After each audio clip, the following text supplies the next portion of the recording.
Hello folks, welcome to the SS2 blog once more.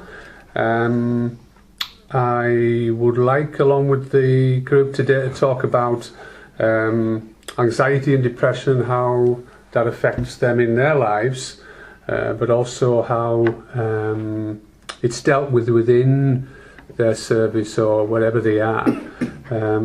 What is the protocol around that if someone is quite distressed or upset? Is there a process you've got to go through in order to reduce that stress and anxiety? And also maybe look at the things that people can do to relieve that.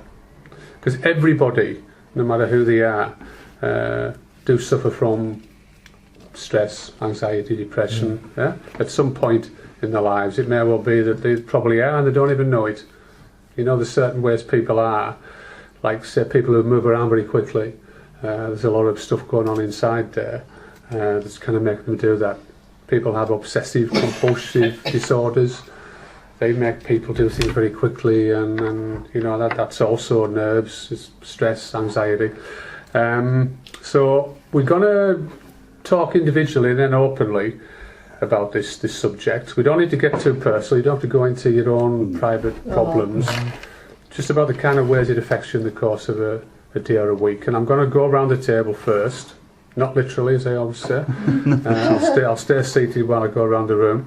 And I'd like to go to Mark first because Mark has more recently struggled with anxiety. Yeah. Correct, Mark? Yeah. So do you want to tell the listeners a little bit about how that was for you, without going in too deep if you don't want to? It was not very good. I think you'd used the word you felt crap. Yeah, that was the best way you could sum it up, and we did talk about that. So talk to me a bit about when you were feeling that.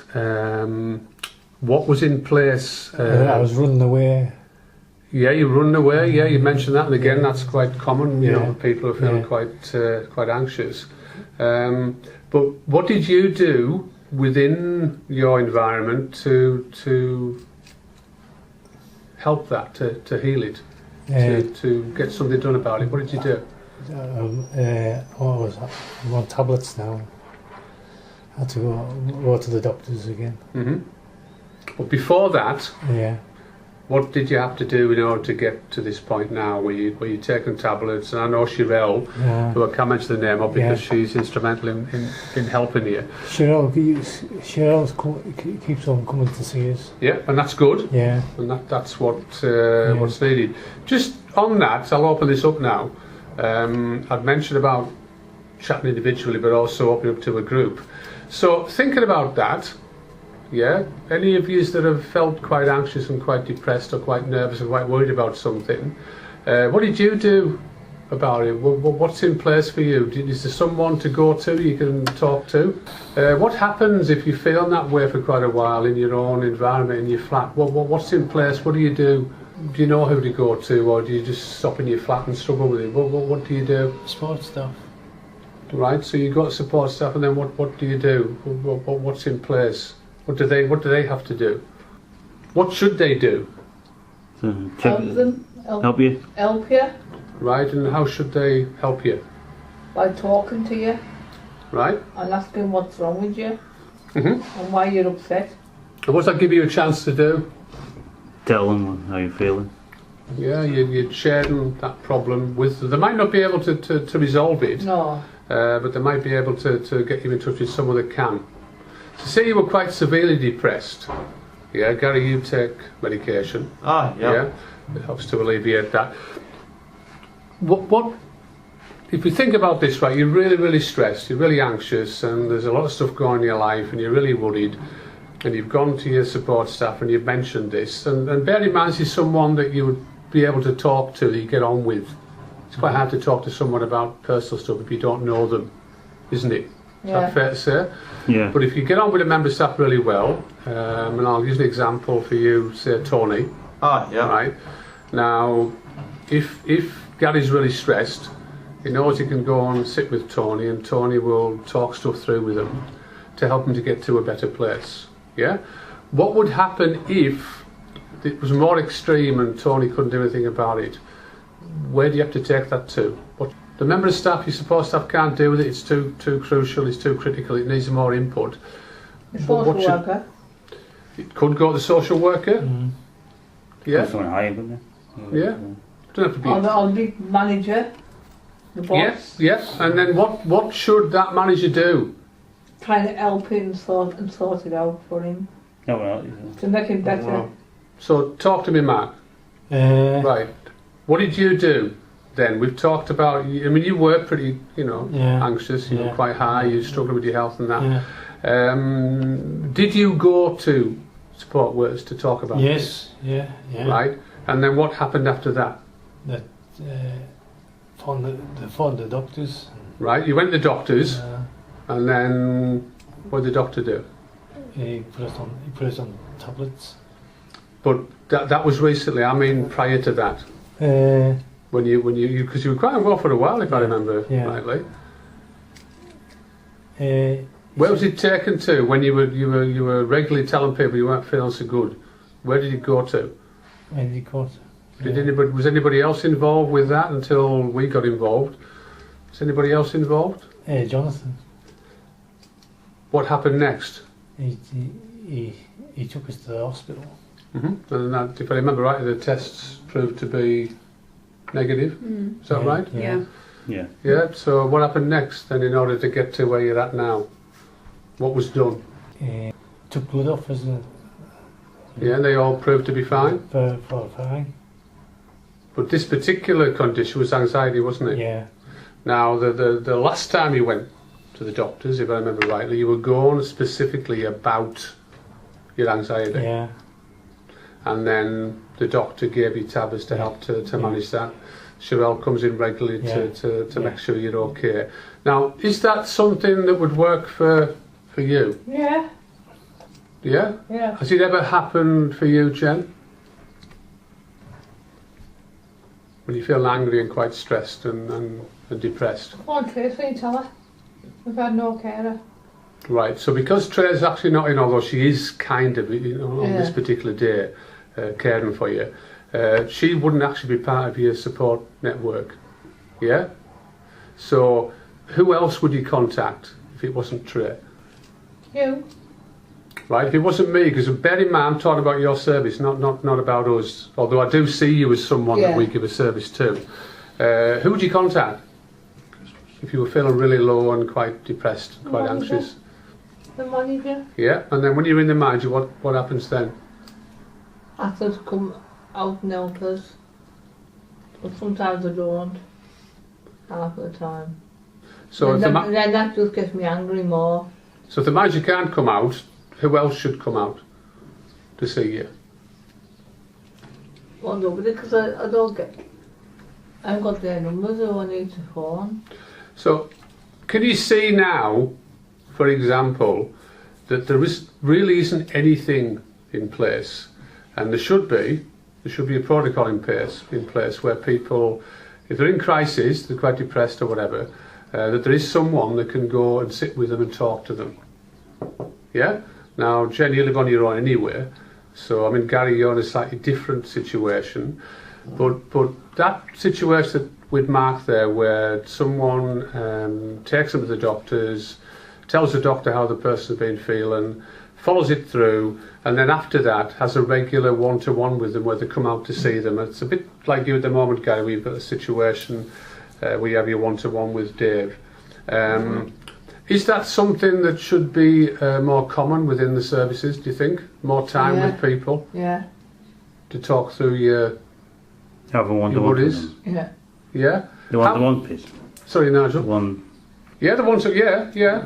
I mean, Gary gets that... That's happening more often.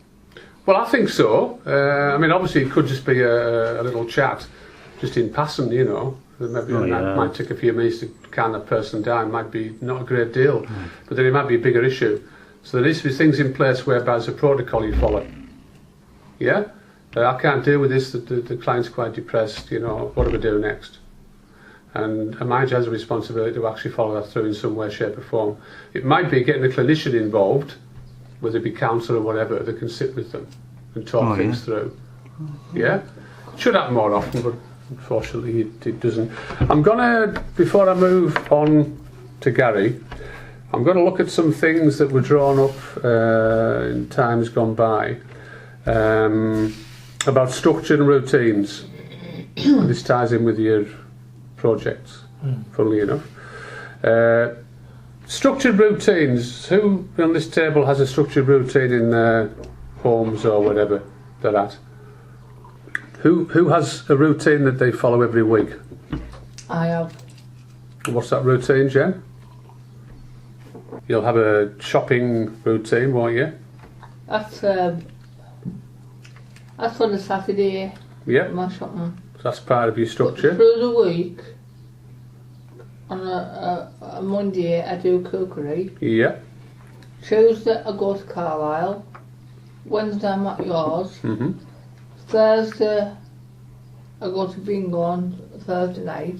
And Friday I'm at Westfield again. So how does that routine work for you, Jen? It's just, I don't like travelling all the time on buses. I like to get on my feet and walk. A structured routine. Nigel, you've got one. Yes, I have. Yeah. Tell me about yours and why it's in place. Just so I can focus and Yeah, what's the focus for? just to so I can focus. Just so I can focus on what stuff that I like to do, and also do my housekeeping and stuff. So if I contrasted sitting watching TV with knowing that you had certain jobs to do and you're focused on them, yeah, which of those two would make you the most anxious? Probably watching the TV. Because you're sitting thinking and you're not doing anything, you're not active, and that can cause a lot of anxiety. I'm not advocating rigid, structured routines that are forced on people, by the way, because that does happen quite a lot. You need to get out, go on this course, that course, go out. That actually causes more anxiety. These structured routines have to be with consent with the individuals involved that works for them. Yeah, and it's in their best interest. Quite often things are passed out to people that actually aren't in the best interest, and that just causes more anxiety. People are often frightened to say, I don't want to do that, I'd rather do this. And we're talking about rights and choices, but you can't offer that to someone and then take it away by sending them on a course they don't really want to go on. So structured routines are good, helps to reduce anxiety, gives you a focus, and that's what Nigel was talking about before. But it can also be enjoyable as well. Yeah. So I've written down some stuff here about us as an organisation. So I want you to contrast this with your own organisations. Okay, we put down here that SS2 meets people's emotional needs. What do we mean by that? How does SS2 meet emotional needs? What are emotional needs? People get upset and stuff. Yeah? So do you want me to read some stuff out to you? Oh. You should know, yeah. Respect. Respect each other. Yeah. Inclusion. Gary, what does that mean, inclusion? When the family gets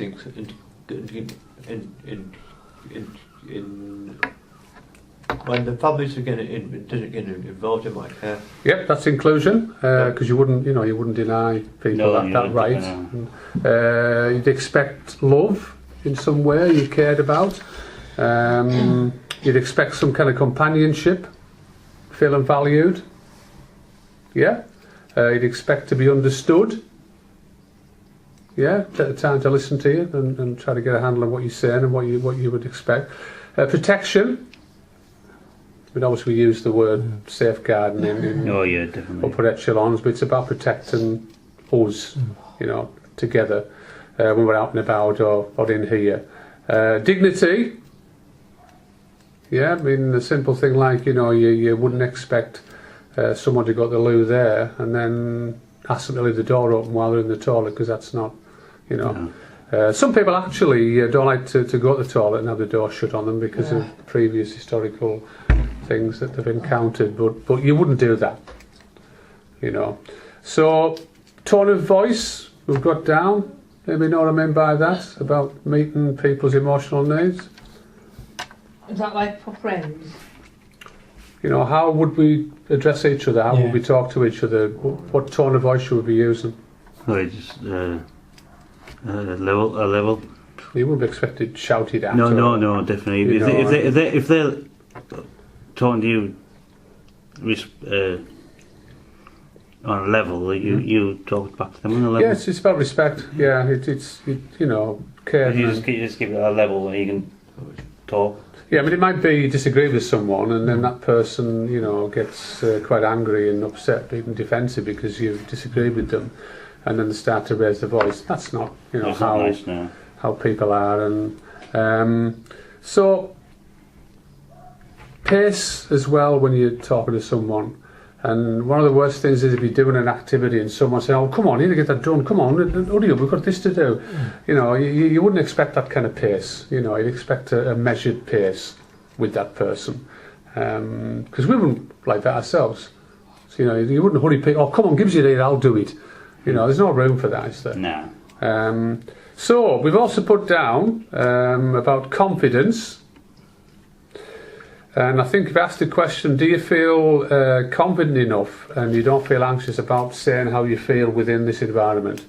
Does anybody feel uncomfortable with that? Are you quite confident you can come in this room and talk to people about stuff? Mm-hmm. Gary? Yeah, I'm coming and talk to you yeah. and Tracy Yeah, about you it. feel comfortable about Yeah. that? I mean, obviously we're not, you know, getting into your personal stuff unless you actually ask us. Self-esteem, do you feel as though, you know, you feel good about yourself when you're here? Yeah. Yeah. You know, you don't feel lesser than, No. or you feel left out, or which is the opposite of inclusion, Gary? Yeah. Exclusion. Self-worth, do you think that people help you to feel good about yourself? Yeah.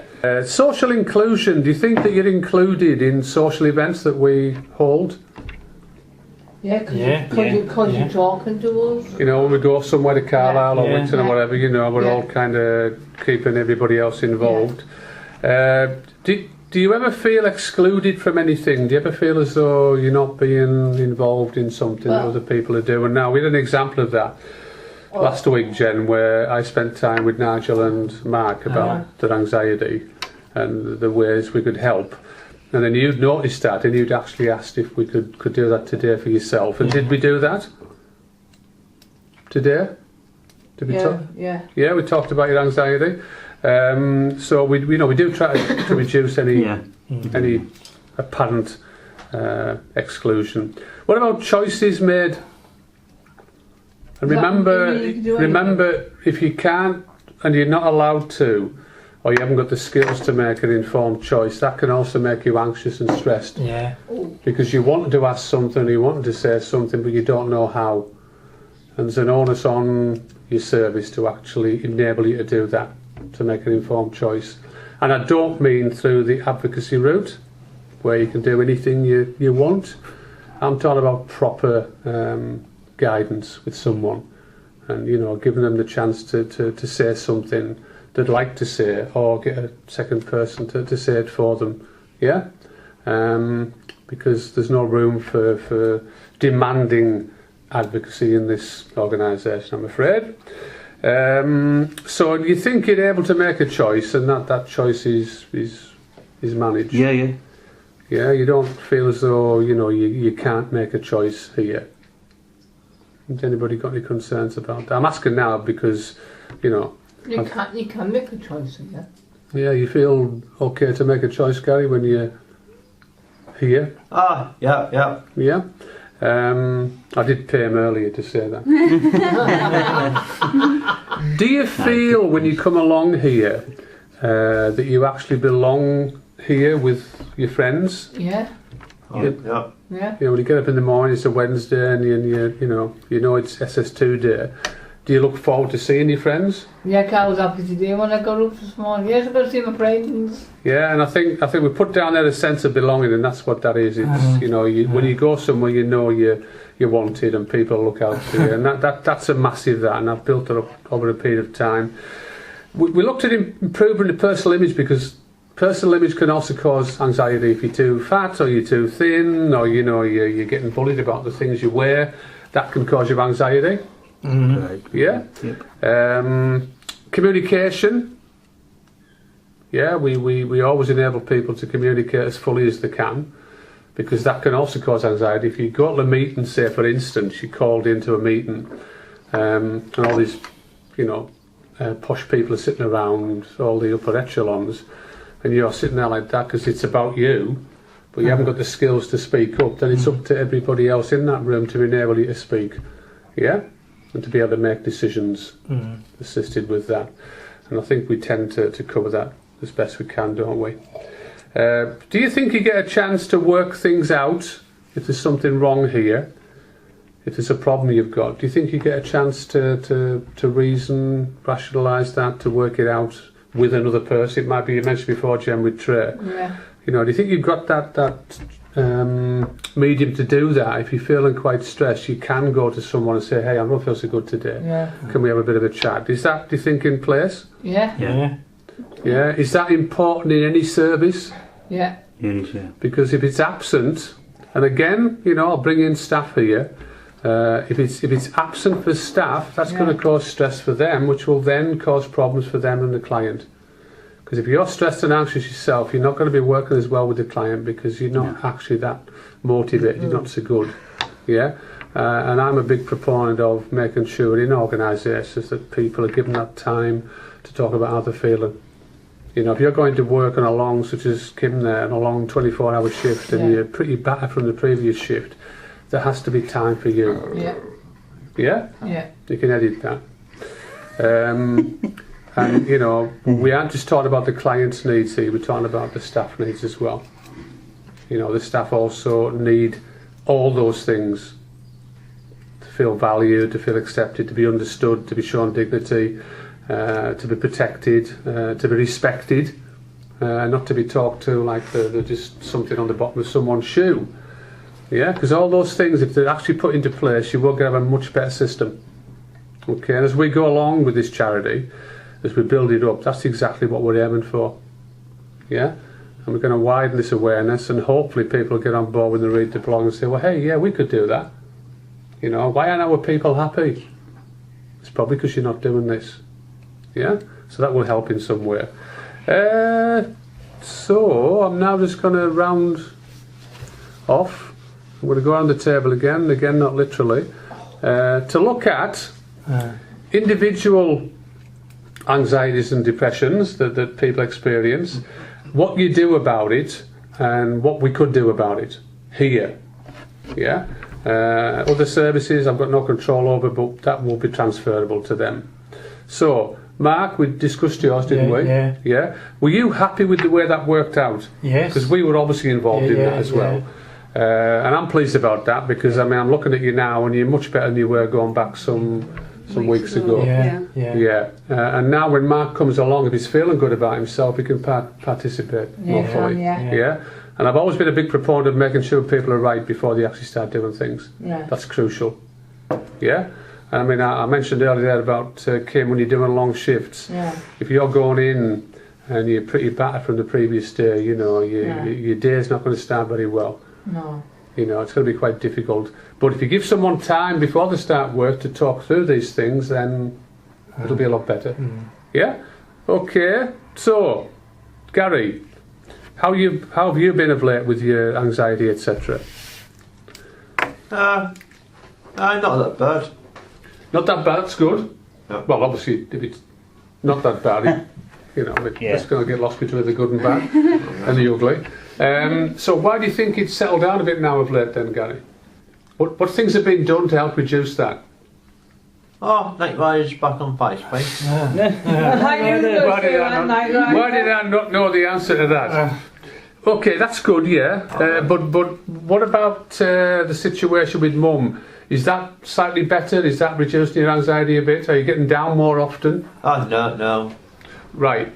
If you went down more often, because there's two sides to this. Yeah. There's one is the more you go down, the more anxious you get when you go down there. Oh, yeah. And the other one is that actually, if you went down more often, you're seeing your mum more often, and that'll make you feel better. So it's a bit of a difficult one. That Do you find when you go down it makes you quite anxious? Sometimes it does. Yeah. So have you found that it's balanced out now? You're going down enough now? I'm not going down. I'm not going down enough. I'm not going down enough because you're not around no more. Right. So that would actually help with your anxiety, wouldn't it? Yeah. Yeah. And again, you know, we're looking at situations here that could actually be resolved. Yeah. Definitely. Yeah. But today you're good. Yeah. That's good. Thank you, Gary. Jennifer, Yeah. how's yours been of late? Because we did touch on yours earlier, didn't we? Well, I had a bad day one day. I think it was a Saturday, yeah, Mhm. Saturday. I went and told my carer what was wrong, and she said, we can't do nothing for you. We can't explain stuff to you.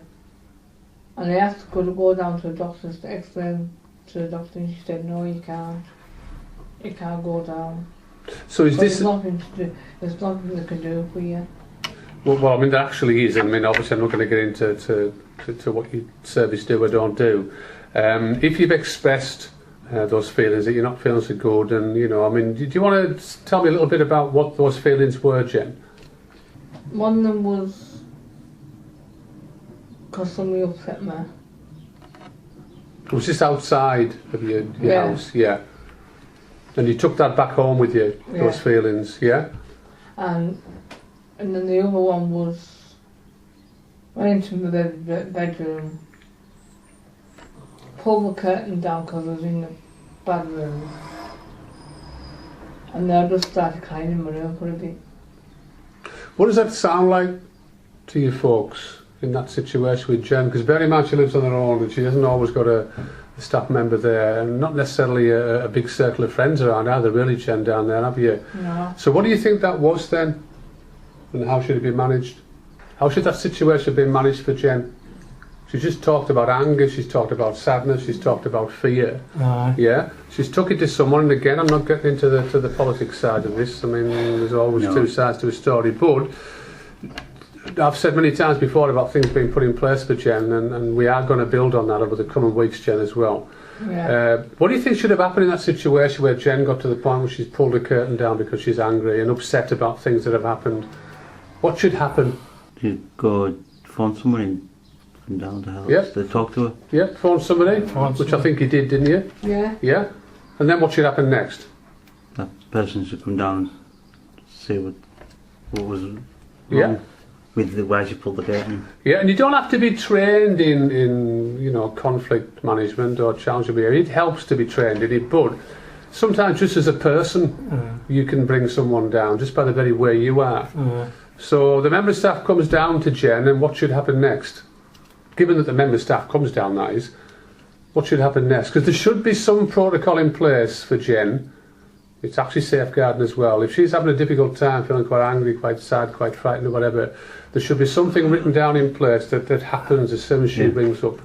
Yeah? So the member of staff comes down, and then they talk to Jen. Yeah. Right? And what are they looking to do? Help her. Right? And help in what way, Jen? Do you want to tell me how they could help you in that situation? Doesn't have to be an actual action. No. It could just be the fact that they're there and listen to you. Yeah. And then what would you expect from that? Once you've settled down a bit, Yeah. you don't feel quite as angry, and you're sitting over a cuppa maybe with the member of staff, yeah?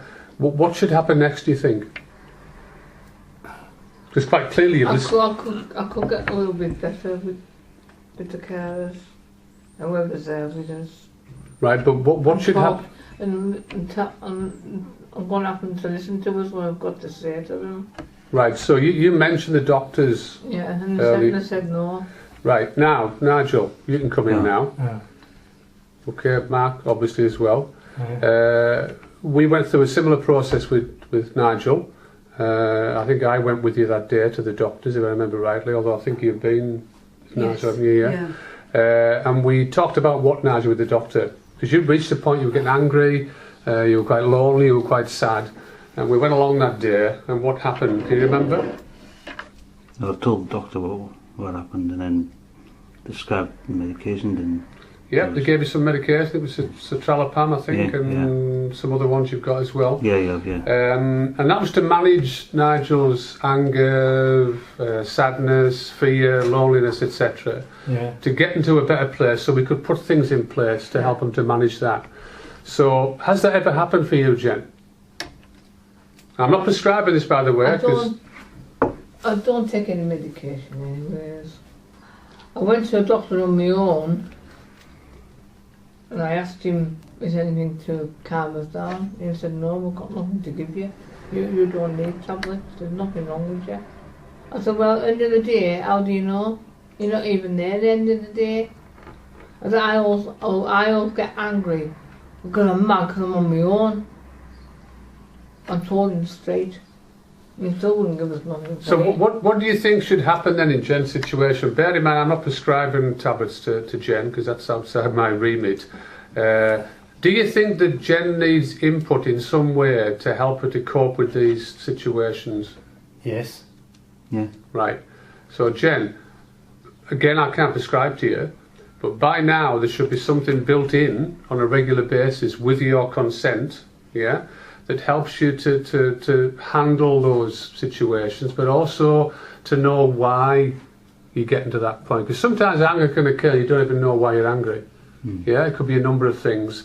But you do need some kind of protocol in place where you can contact someone that you get on really well with, that can sit with you and talk it through with you on a regular basis, man, the same as Mark's getting now, so that eventually you'll get to a slightly better place. Yeah, and you don't feel as frightened, because a lot of the anger comes from fear, you know, and that's something again that should be handled, Jen, because you see that as you doing something wrong, but actually it's a response to how you're feeling. Yeah. Yeah. Now I know, because I know you implicitly from years ago, when you were taking people's heads off and things, you know. But I know, Jen, that deep down there's a lot of turmoil and a lot of anger and loneliness and frustration, you know, that needs to be dealt with.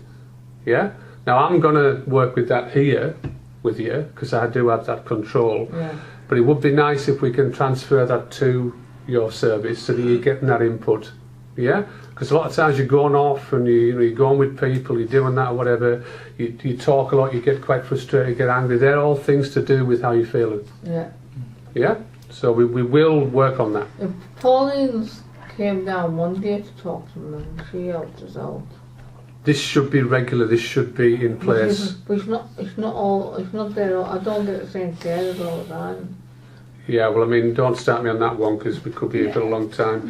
You know, we talk about matching up the right person with the right person. What are we going to do? We have to work with everybody. You know, well, actually, would you work with anybody you don't know? No, you wouldn't. No. Ed, I'm on my soapbox again.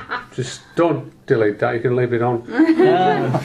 Leave it on. Lucy, you're fairly cautious at home. Thanks, Jen, that was really good. Yeah. You're really cautious at home, and, you know, I mean, I know you've been through a lot over the past few years. Your mum and Bernie look out for you.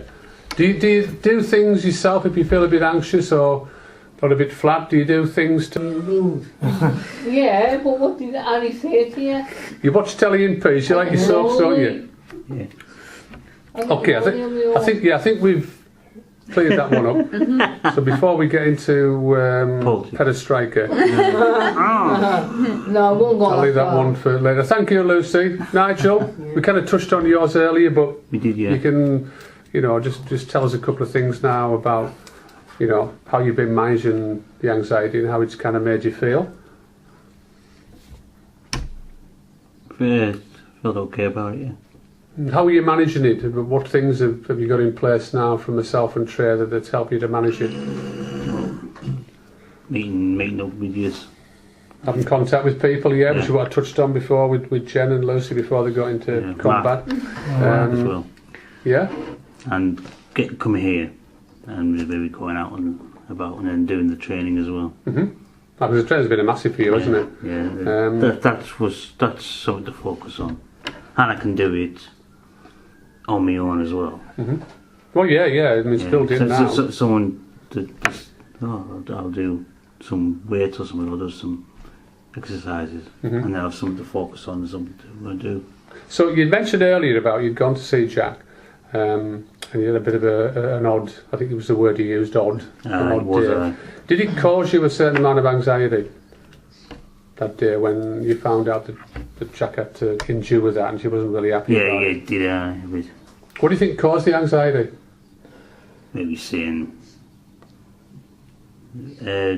Jack watching somebody that you want to see. And it was out of your control, wasn't it? Yeah, it was I. Yeah, which if things are out of your control, and quite often when you're in services, things are out of your control, Yeah. although they shouldn't be, then you get quite anxious because you want to say something, but you're frightened to say something. And that's the same for staff teams. You know, again, we're talking about people working and getting along together. Sometimes staff are not happy with things, but they haven't got the medium to actually pass that on. You know, or if they do pass it on, it probably won't get dealt with. Exactly. And that will cause you anxiety because you've got no control over that. Yeah? So it's the same on both sides. If you take something to someone, it should actually be dealt with where possible, and the same for staff. Okay, thank you, Nigel. Trey, Yeah. thought I'd bring you in because you sat there quiet for the past whatever. Tell me a little bit about your own emotional issues, if you will, and how you deal with them. Emotional issues, goodness. I have trauma, and it's something I've lived with all my life, and I actually cannot remember a time when I have not felt emotional unease and difficulties, fear, anger, sadness, frustration, the whole lot. Yes, I've had that forever. I have good days, I have bad days. I always look for good days. I try and find something in a day to ease how I'm feeling. And I developed that from when I was quite young. I started doing things when I was young because things were happening that was out of my control, and I had to try and find something to help me feel better. So it's something I've done for a long time. Different things. Not colouring, no. Yes, there's art, my arts and crafts, knitting, studying. I did a lot of studying. Exercise. Oh, So that's a yes, lot, isn't it? it's a lot. There's a lot I do. I try and help myself deal with that. So if you had to, someone listening and they will when it goes on to the SS2 blog, who's struggling with anxiety and depression, what advice would you give to them as to how to try to manage that, other than with medication, which is quite often the first thing people are given? Yeah, I've been very lucky, as in I haven't gone down the medication route, and I feel lucky in that way. I think one, recognising how you feel, knowing this is what's going on, feeling it and reflecting on how you feel, looking at the reasons why you feel that way, what's triggered it, what happened today that has triggered something from a feeling from years ago, and then accepting that that's how you feel, and then looking for a way to feel better in that moment or for a wee while after that, to allow you to step out of that feeling, because when you feel really bad you can get swamped by it. It's overwhelming and you can't always find a way to feel better, and you feel much worse. And you can be sitting in your room on your sofa, lying on your bed, and you don't do anything but live in that feeling with all your thoughts. There's no way out of it. You can't see a way out. So it's finding things like exercise. I do with yourselves. Yoga. We've done with you, Jen, as well. My art. It's a way to focus on something that quietens that chatter in your mind. It goes there. It goes away and you relax. You physically relax. And that is it's such a nice feeling. You feel You're focusing. you're focusing on better. something better, and it eases that Anxiety, distress distress Yeah. that you feel when you get. yeah. And I would always advise people to find something for them that will help them do that. Thank you, Joe. It was really honest and open. Who would say she gets stressed out sometimes? It's nice as well the way you two related to it, because you Yeah. connected right away when Trey was talking there. Yeah. And again, Jen, we are going to be doing a lot more work that Trey will be involved in to help you with that. One of the things What is with to colouring and that. yeah, anything at all that helps you to relax. Yeah. Now, anxiety is not going to go away, No. and everybody at some point feels it. Unfortunately, environments that you're in can cause anxiety, and you can't do a great deal about that unless you actually leave the environment. There's a number of things that happen. It might be the way people talk to you, it might be the way people treat you, it might be the fact you've got no means of making a decision or a choice for yourself, it's taken away from you. They all cause anxiety, stress, depression and whatever. And they're all very, very similar things that all feed into each other. But the one thing I must stress is that anxiety, unfortunately, isn't going to go away. Yeah. Well, once your fight or flight has been scratched and scarred, it might be just something quite simple as someone suddenly going, "Would you bug off me now?"